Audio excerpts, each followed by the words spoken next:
This is our sofa now. I like it. It's like a little living room. Yeah, right. Yeah. So how are you, I'm sweetie? good. I'm happy to be here. Congratulations on 2 years, everybody. Look at this. Crazy. And look at this great sweater he's just done. Thank you. I'm doing a collaboration with We Are Knitters, if anyone knows who they are. So this is just one of 3. I have the other sweater too here as well. It's really beautiful. Thanks. Is that cotton? It is cotton. It's their recycle yarn, so it's things like 95% cotton and 5% other. I don't know what the other is. I didn't bother to ask because I don't think I want to know. Yeah. But Dog hair. yeah, I mean, it's fine. No, it's beautiful. Thanks. And it fits you so nicely. You're looking great. Thank you. Thank Yeah. you. My job ended, which I'm perfectly fine with that. It was a lot of travel and a lot of time in Hong Kong. Not the best place to be right now. So, Yeah, it's kind of a scary spot. Yeah. I found my replacement, and that took about 2 months to do, and but that's finally through. And I moved to Brooklyn in Yeah, you're May. in Dumbo now. Yeah, I'm in Dumbo, Yeah, which that's takes fine. about 15 minutes to get here, rather than 45 minutes to get Yeah, here. right, for Midtown. Yes, yeah. and not $75 each way, but it's like it's very nice to be able just to pop in a couple minutes. That's very nice. Yeah. Well, I hope you come back and visit us. I will, now that I Good. can swim across the water. Now I'm that you're, here. now that you're So close. It looks like the first day I met you. I know.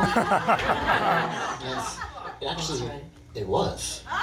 Wasn't it the first, we did that photo shoot we had never met before, or did we do a knit at night and then the photo I shoot? think we did the knit at night and then the photo shoot, which you can see the results of in the Knit Vibe with Yes. Vickie Howell's book, which we're going to be talking about later tonight, and on the Facebook page. And On pretty much every beginning flyer. It was Yeah, all those exactly, photos. yeah, right. If you weren't on like a figure skater, it was like Right, you're right, on from yeah. the photo shoot. Yeah. Exactly. Exactly. So what else has been going on with you? Like I said, I've been doing the We Are Knitters collaboration. Those patterns will come out in like the next week or two. And then Earth Yarns, if anyone knows Earth Yarns, I'm doing a 3 little piece mini collection for them as well. So that'll be at the end of this month and through November. Nice. It's October, yes, yeah. Yes. Yes. Yes. So it's fun. I'm actually getting to knit again, which is amazing. Yeah. And my own stuff, I've just spent the last few months learning what other designers want and then teaching that to other people. Right, So yeah. it's nice to finally be like, oh, I can just use stockinette and that's okay. Yeah, and kind of play and do your own thing. And Yeah, I'm like, I want this project to be fast. I want to be able to wear. I'm like that total opposite nerd than what I was before. Usually I'm like, yeah, I don't care how long it takes me. I'm like, I want it off the goddamn needles. I want to I want to be wearing it. I know the feeling, right? Yeah. Yeah. But yeah, it's been nice to be back into the apartment, and I'm happy to see my dog. A little bit more of a homebody now. Yeah, a couple when I first got back, I didn't leave for 3 weeks. Yeah. I was just in the house. So are you traveling at all now for pleasure or anything like that? I go to Japan at the end of this month. I go to Japan for 2 weeks for Thanksgiving. Oh, okay. Yeah, so Oh, back over there. But me I too. love Japan, as we know, because Yeah. we have our silver medal medalists. from Yes, Japan our this silver evening, medal. Yes. Yes, right. Ah, yes. Well, Josh, you're big in Japan. I'm a legend, there. But no, that's where I'll be, and yeah, I think that's it. And then Christmas I'll travel. I think just for to Florida with the dog to the beach or something. Yeah. How is the dog? He's good. Yeah. Little Schubert. Schubert, yeah, he still hates me, but it's fine. He's sweet. When you're He's- away for all the time. Yeah. How are you? I'm good. We've been having a lot of fun, haven't we? I see. Yeah. And we got a lot of fun coming up, too. I hope you can come back and join us for some of it. Yeah, I'm here. I'm so excited to be here. Yeah, I had a burger and pizza for the past 2 months every day. I'm happy. Yeah, I'm happy to be home. Yeah. Well, we have cake tonight. Oh, yes. I follow along with the Knit at Night fan club and the bake-offs. Yes. And, okay, I have to say, the fashion show, now that you have a runway, that's a game changer. Yeah, That we was had a good amazing. time, yeah. I watched every clip. I was like, I loved it. We had a good time. It was amazing. And wasn't that incredible thing that finished the show, Gregory's That wasn't that amazing? Sometimes I'm glad I'm not here now. like, because it makes me feel so inadequate, like with the jobs that I have, like the stuff that everyone does, like what was just shown. I mean, well, he didn't knit that sock, and we'll see if he actually does knit his. But, and if it's the same size and the right gauge. But,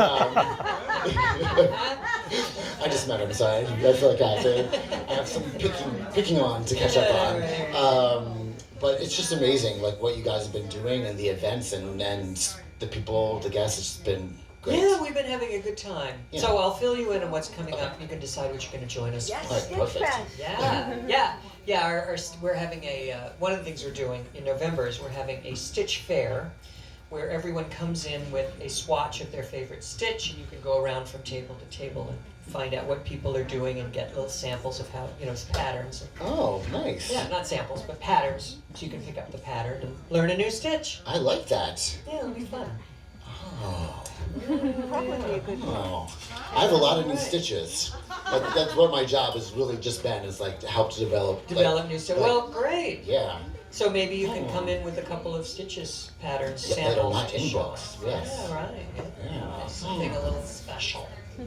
We like that. All right, so we have a very special guest Yes. I've heard. tonight. And she is now setting up her social media so it can be videotaped. So we need to vamp while she does that. That's fine. Oh. Okay, we're good. All right. Oh, no pressure. So tonight we are. Why don't you come over here? Yeah. Tonight we are going to. We're going to bring up Vickie Howell, who was the guest on our second ever Knit at Night.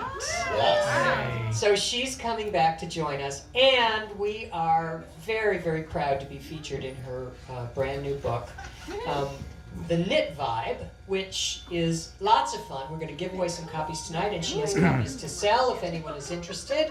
And if you buy them tonight, she will sign it, and we will sign it. So you will have something very special. Oh, good. I brought mine. I'd like to get my signature. Yes. So let's bring Vickie up, and we have some sort of fun planned. She is going to turn the tables on us and interview us. You're sitting right That's the hot there. seat. Yes. Let me turn you on. There you go. Ooh. Hi, everyone. Right. Thank you for being here. Hi, Vickie. So I really wanted to include. I loved being here for the second ever meeting here. It was actually when my show, The Knit Show, came out, and I was just so excited about it. And Brini and Josh welcomed me in the show. I mean, not Josh forever, whatever. He always welcomes me. With This open whole arms, thing. and it was so. Did you do that to me? Dare. So coming back here when I have another project just feels like home, and the fact that there's like this whole kismet thing with like the second I know, anniversary of yeah. the second thing. So I'm thrilled to be here. The book that I have that's out now is my 13th, but it's very different than anything I've ever done, and then also not at all. It's what I try to do in my work every day.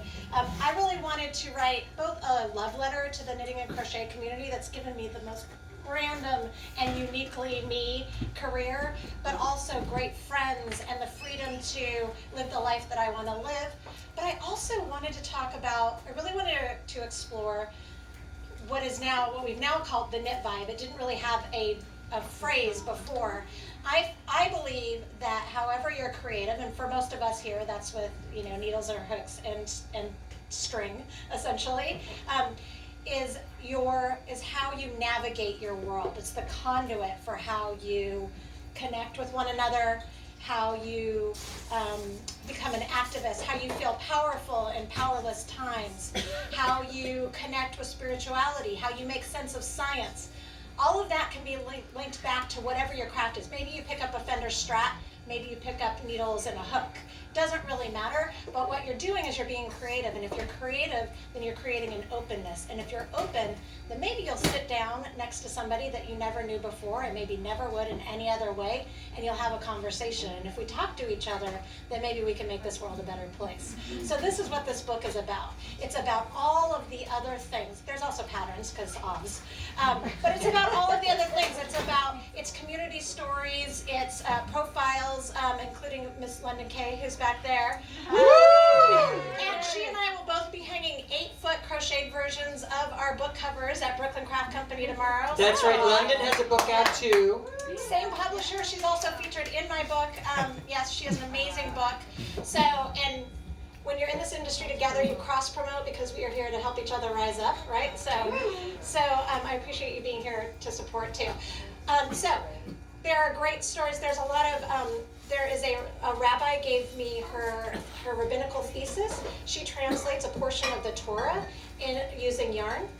There is a woman who was born with one hand. She taught herself how to knit, crochet. She has a YouTube channel, and she just got certified in British Sign Language. Wow. The woman, Saida Garrett, who wrote a little jingle called Man in the Mirror for a guy named Mikey Jackson. She's an incredible knit and crochet wear designer. And there's more and more stories like this, stories of co-ops for women in India, stories of activism and triumph and community, which brings me here.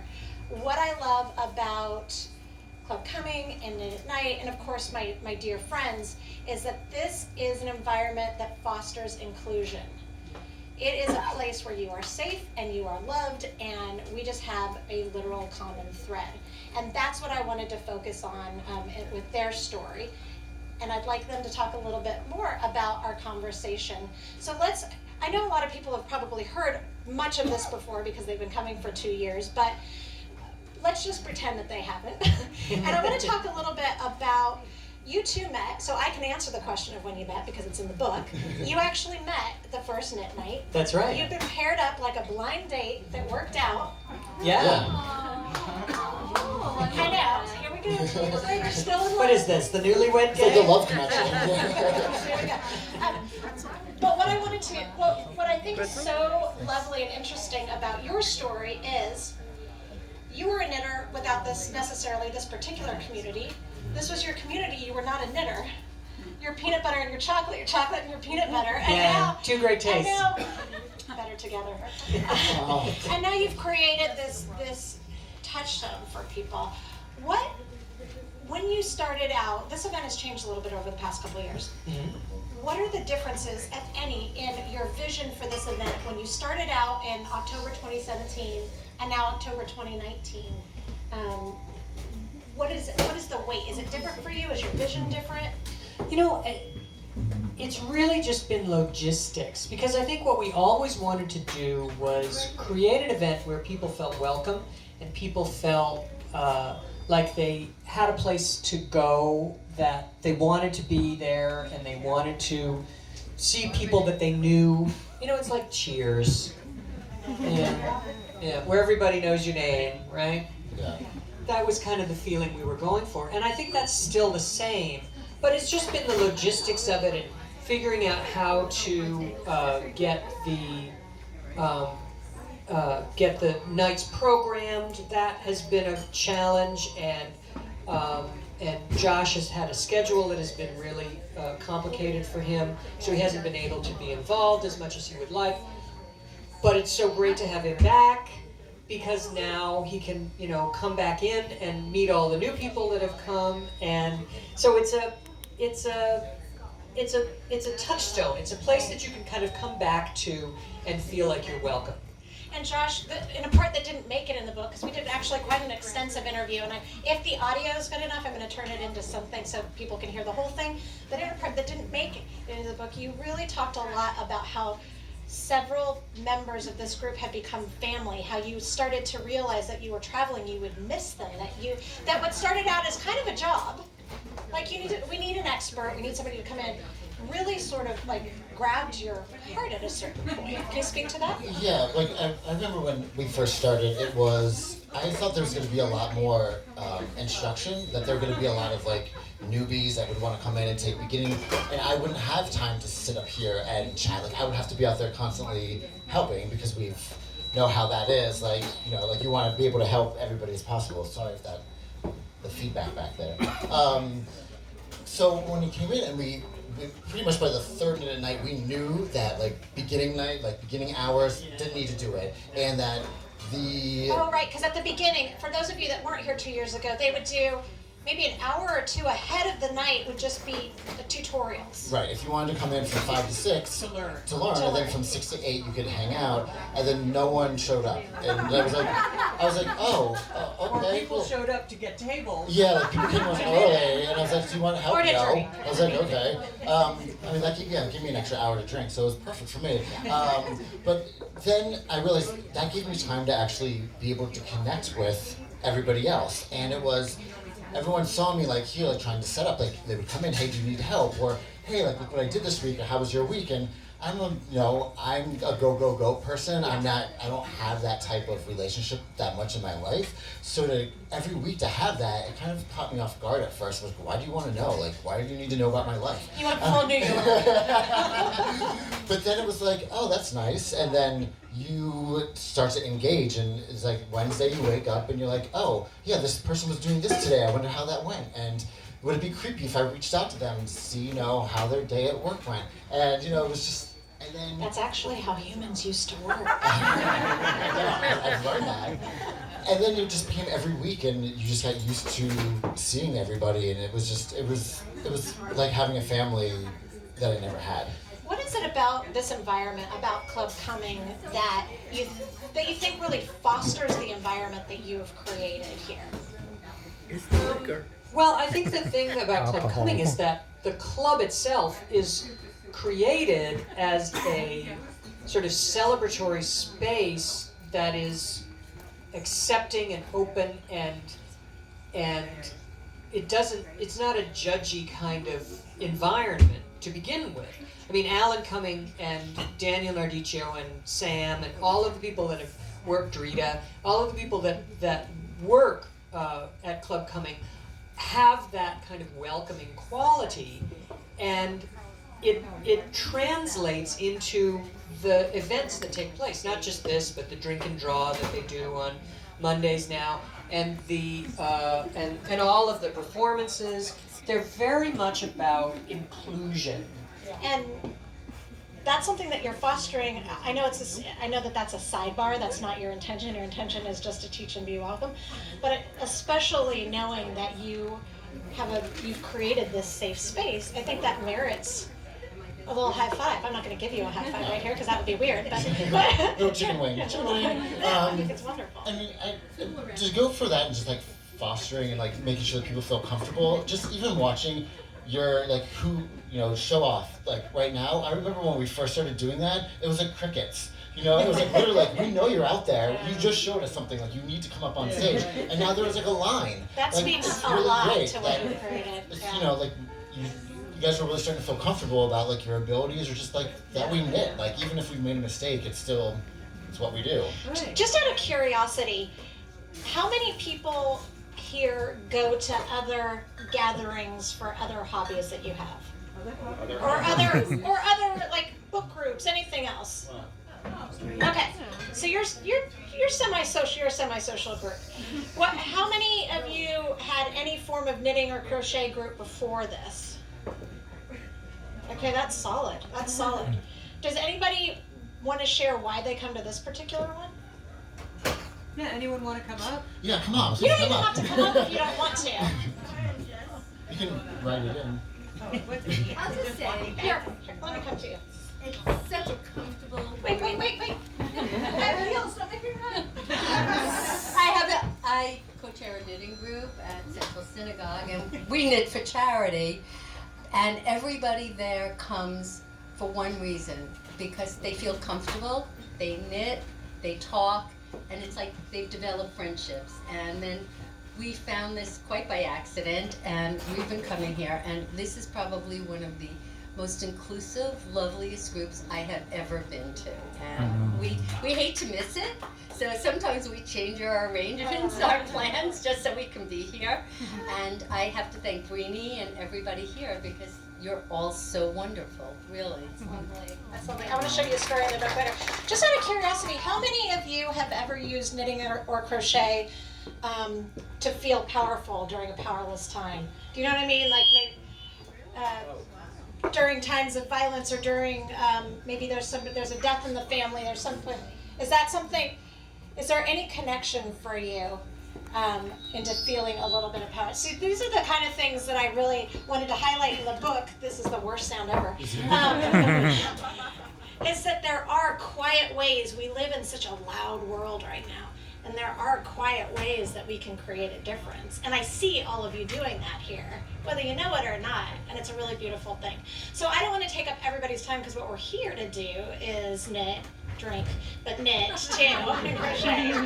But I would love if we could give away a couple books. How are we doing that? Is that Raffle Station Nation? Well, let's do one of our giveaways now. Okay, and we have the bags too. I don't know how you And want to do that. yeah, so we'll do, this is great. So why don't you talk a little bit about the bags and the graphic? Oh, okay, so I had this art made, especially for the Knit Vibe. This is done by an artist named Rebecca Wright. She's out of Denver. We met at a conference, and she creates all these mystical ladies. Unfortunately, I met her after the book went to print, but I call her Our Lady of Perpetual Knitting. She's just sort of got good vibes, and so I had this art made for, I own a subscription box business called Yarnier, and this month it's all Knit Vibe themed, and so they're specifically for that. That's the only time you can get them, but I brought a few for here. So it's a woman artist who's amazing, so you're supporting that as well, and her. And so I brought a couple to give away. But just like part of the reason I think, maybe I'm wrong, that we've had such a good sense of community here is really that you guys, especially Brini every week has gone in and talked to anybody who's new and had a nice conversation, genuine conversation with them, and then introduced them to the rest of us. And I think that's been really, I feel thank you so much for just kind of engendering this world of friendliness, because we all like the fact that we get to be around people of all different walks of life and just be united about knitting. So. And that's part of the fun of it is bringing people together and introducing them. And the thing that I just love is that people have made lasting friends that they see outside of Knit at Night together. That is really exciting to me. We're just going to take over with stories. I'm hearing great stories. I want other stories. Have a seat. Stay for a while. Welcome. I'm not going to share what you share. Thank you. I just leaned over and chatted with her a little bit because I wanted to thank her for asking the question about have you ever used knitting as a way to gain some personal power in a situation where you didn't have it? And I was absolutely. That was essentially my entire childhood, because I was growing up an effeminate, small, gay boy in the middle of Kansas, and knitting was the only thing that made me feel good. It was the only thing that people would openly praise when I would do it. So if I would make something, I would knit a sweater or some gloves or something, people would be like, oh my god, that's amazing. It was literally the only thing that I got praised for. So it just became, it just became a significant part of who I am. Stop it. Thank you, Matthew. That's really great. Thank you so much. Is anyone else going to share a little story here and there? Now that we've opened the floodgates. No, but I love these. You don't have to share them. I do too. Everyone. No, it's wonderful. But talk to each other. This is the stuff that matters. These stories are how we stay connected. And the fact that we can do it is because we feel safe, because we've got this soft, lovely wool in our hands, right? Yeah, but right. we can actually talk to each other, and that's what these events are about.